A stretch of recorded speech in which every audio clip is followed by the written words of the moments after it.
এই ল্যাংটাতে বড় হইলাম, এইটাই দেখে গেলাম। এখানে ট্যাঙ্ক ফুল করতে দিচ্ছে। সকালে আসছি, এখন তারে খাই নাই, খাওয়া দাওয়া করি নাই, নামাজ কালাম কিচ্ছু হয় না ভাইয়া। সকাল 9টার থেকে আসছি। আপনারা কি বলে মালিক, সরি এটা কি রে সাইন বলেছে পিছের থেকে। হ্যালো নেটিজেন্স, স্বাগত জানাচ্ছি আপনাদেরকে আরও একটি পর্বে। আজকের পর্বটি মূলত ফুয়েল ক্রাইসিস নিয়ে। বাংলাদেশে বর্তমানে চলছে ফুয়েল ক্রাইসিস। ম্যাক্সিমাম পাম্পই বন্ধ, গ্রাহকরা চাহিদা মতন ফুয়েল পাচ্ছে না। এই বিষয়টাই সরজমিনে একটু পর্যবেক্ষণ করতে আজ বের হয়েছি। আমার প্রথম গন্তব্য আমার বাসার কাছেই আসাদগেটে সোনার বাংলা ফিলিং স্টেশন এবং তালুকদার ফিলিং স্টেশন। এইখান থেকেই গাড়ির লাইন শুরু হয়েছে। এই লাইনগুলো কিন্তু সকলেই ফুয়েল প্রত্যাশী, প্রত্যেকেই তাদের গাড়ি নিয়ে লাইনে দাঁড়িয়েছে। যখন সিরিয়ালে তারা ফুয়েলের পাম্পের কাছাকাছি যাবে তখন তারা রিফুয়েল করে নেবে। লাইনটি বিশাল দীর্ঘ। সোনার বাংলা পাম্পের অনেক আগের থেকেই এই লাইনটি শুরু হয়েছে।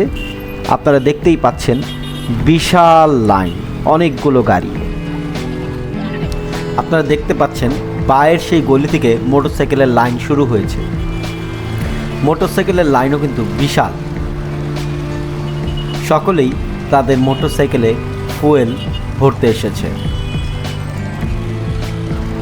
এইখানে যতগুলো গাড়ি এবং মোটরসাইকেল রয়েছে সকলেরই কি এখনই রিফুয়েল করাটা জরুরি? আমার মনে হয় না। এর মধ্যে ম্যাক্সিমামই এসেছে প্যানিক বাইংয়ের জন্য। তারা মনে করছে ফুয়েল আর পাওয়া যাবে না, ফুয়েল আর পাওয়া যাবে না। এই কারণে তারা তাদের মোটরসাইকেল এবং গাড়ি নিয়ে আবার রিফুয়েল করতে এসেছে। আমার জানা মতে ম্যাক্সিমাম গাড়ি ঢাকা শহরে আসলে এলপিজিতে চলে।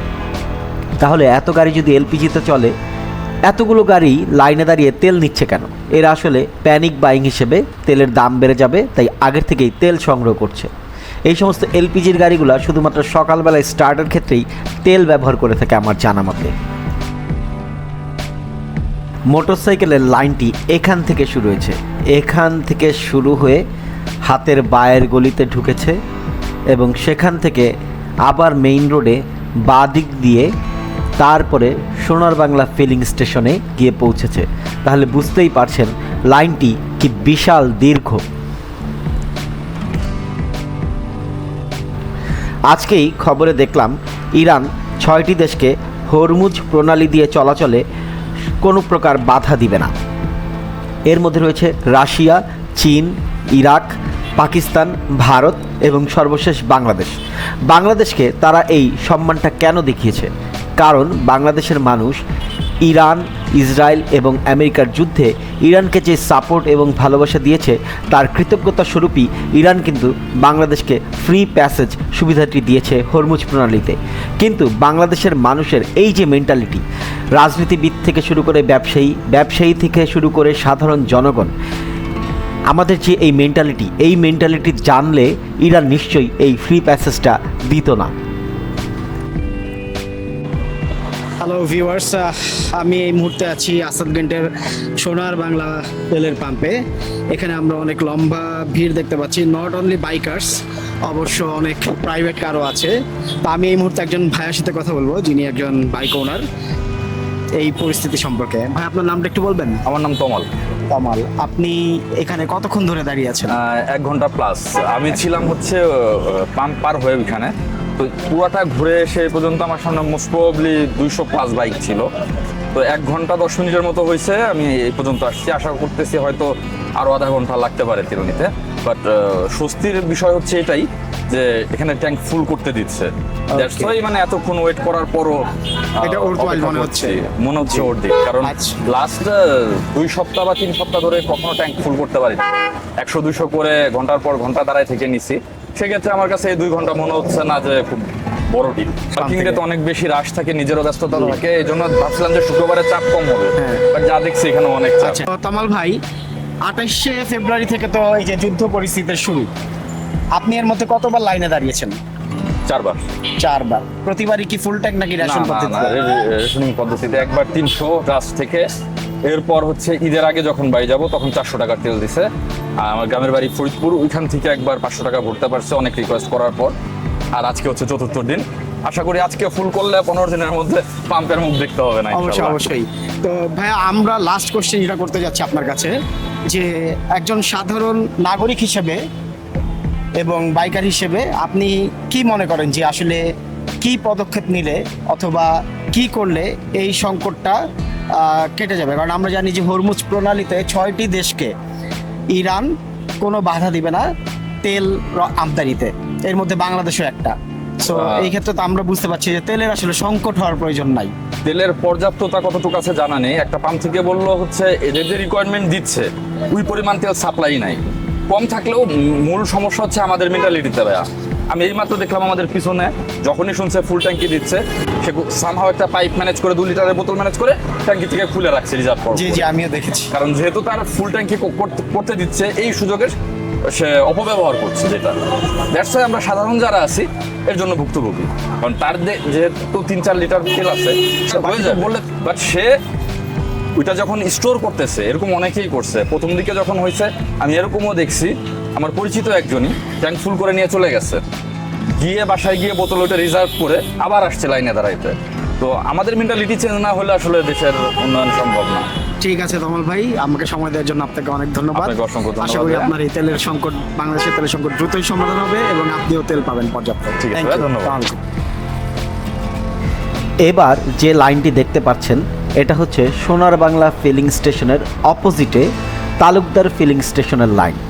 এটা শুরু হয়েছে প্রধানমন্ত্রীর কার্যালয়ের সামনে থেকে। আপনারা দেখতে পাচ্ছেন বিশাল গাড়ির লাইন। সকলেই কিন্তু এই তেল সংগ্রহের জন্য অনেকক্ষণ ধরে লাইনে দাঁড়িয়ে রয়েছে। আমি অনেকের সাথেই কথা বলেছি, জানতে পেরেছি তারা প্রায় 5 থেকে 6 ঘন্টা ধরে এই সিরিয়ালে রয়েছেন এবং তারা এই পাম্পে আসার আগেও আরও 2-3টি পাম্পে সিরিয়াল দিয়েছিলেন। অনেকগুলো পাম্পেই তারা যখন সিরিয়াল দিয়ে অনেক এগিয়ে গিয়েছেন, শেষ পর্যন্ত জানতে পারেন সেই পাম্পের ফুয়েল শেষ। আবার ফুয়েলের গাড়ি আসতে আসতে আরও 5 থেকে 6 ঘন্টা সময় লাগবে। তারা হতাশ হয়ে আবার এখানে লাইনে দাঁড়িয়েছে এবং তারা অনিশ্চয়তার মধ্যে রয়েছে, তাদের যখন নাম্বারটা আসবে তখন কি তারা এখানেও তেল পাবে নাকি এখানেও তেল শেষ হয়ে যাবে।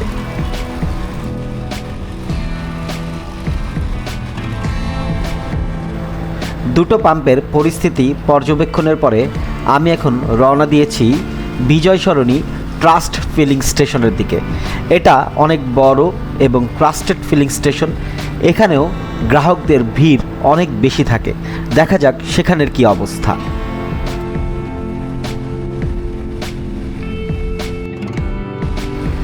ট্রাস্টের লাইনটি শুরু হয়েছে বিএএফ শাহিন কলেজের একদম শেষ থেকে, মানে যেখান থেকে মহাখালী ফ্লাইওভার শুরু হয়েছে এখান থেকে তাদের লাইন শুরু হয়েছে। আপনারা দেখতে পাচ্ছেন অসংখ্য গাড়ি এখানে লাইনে দাঁড়িয়ে রয়েছে।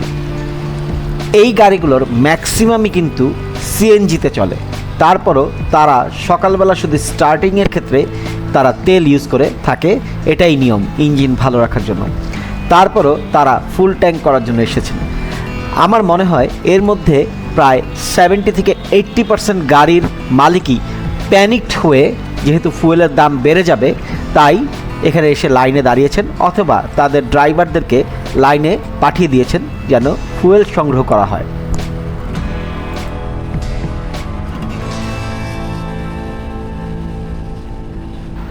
তবে যার যার প্রয়োজন সম্পর্কে আমরা নিজেরাই যথেষ্ট ওয়াকিবহাল। এখানে আমি কোনো নেগেটিভ কথা বলতে চাচ্ছি না, তারপরও আমি সকলকেই রিকোয়েস্ট করব দেশের প্রয়োজনে এবং ক্রাইসিস মোমেন্টকে আপনারা বিবেচনায় রেখে অতিরিক্ত ফুয়েল সংগ্রহ করবেন না। ফুয়েল আপনারা পাবেন যদি প্যানিকড না হন এবং সিরিয়ালে না দাঁড়ান, তাহলে আপনাদের সিরিয়ালটা কম হবে এবং সকলেই ধীরে ধীরে অল্প করে হলেও প্রয়োজন মতো তেল পেয়ে যাবেন।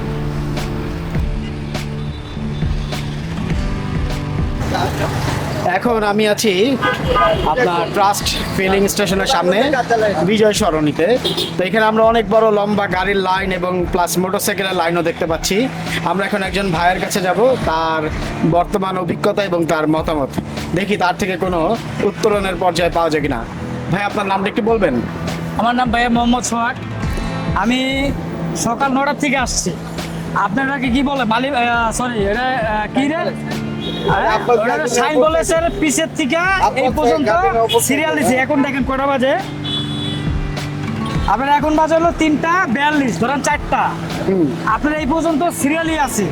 সরকার বলে আবার ওই যে ওই তেল মন্ত্রী না কোন মন্ত্রী বলে তাদের নাকি আপনার তেলের কোনো সংকট নাই। তাহলে এই যে আমরা যে মনে করেন সকাল 9টার থেকে যে এই যে 4টা পর্যন্ত বসে রয়েছি, তাহলে এটা কি ভুয়া? আপনি দেখেন এখান থেকে এই পর্যন্ত কি লাইন। এখন তারিখ শোনেন, সকালে আসছি, এখন তারিখ খাই নাই, খাওয়া দাওয়া করি নাই, নামাজ কালাম কিচ্ছু হয় না ভাইয়া। এই পর্যন্ত বসে ছিলাম এইখানে, এখনো বসে আছি। এখন যে সামনে কটা যে বাজে, এখন বাজে অলরেডি 4টা। এখন সামনে যে কটা বাজে এটাও বলতে পারতেছি। জি আচ্ছা, তো আপনি এর আগে এই পাম্পে আসার আগে আর কোনো পাম্পে দাঁড়িয়েছিলেন? না ভাইয়া, আমি প্রথমেই এই পাম্পেই দাঁড়াইছি এর আগে, কারণ আমারটা এলপিজি গাড়ি, তো তাই আমারটা একটা তেলের একটা বাজেট আছে 15 লিটার দেয়। ওই 15 লিটারের জন্য দাঁড়াই আছে।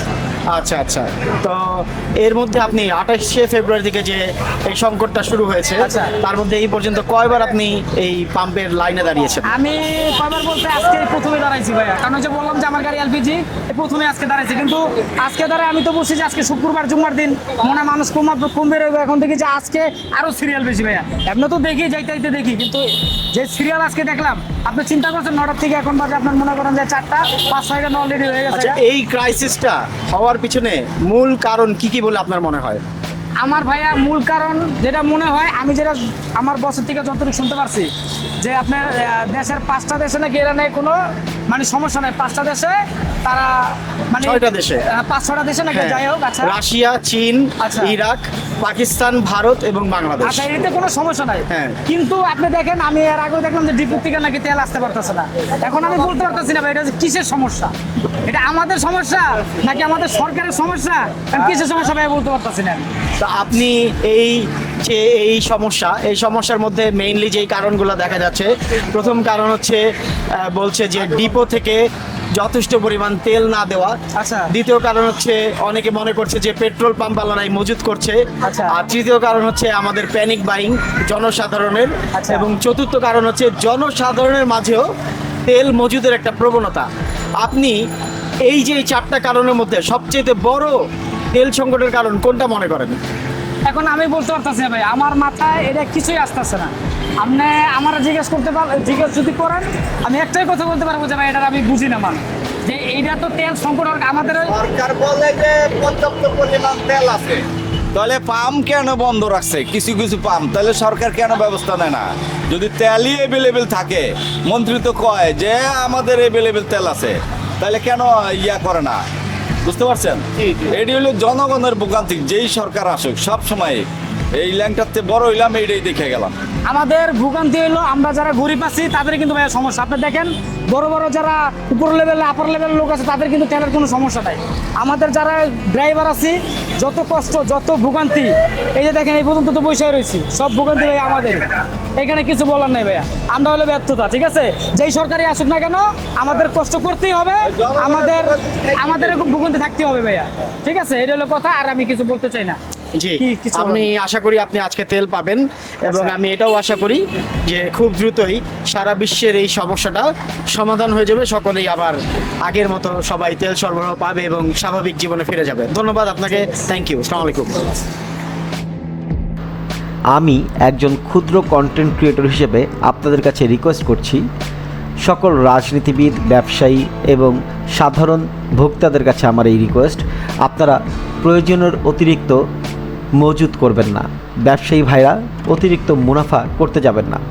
শুধু বাংলাদেশ নয়, পুরো বিশ্ব একটি ক্রাইসিস মোমেন্টের মধ্যে রয়েছে।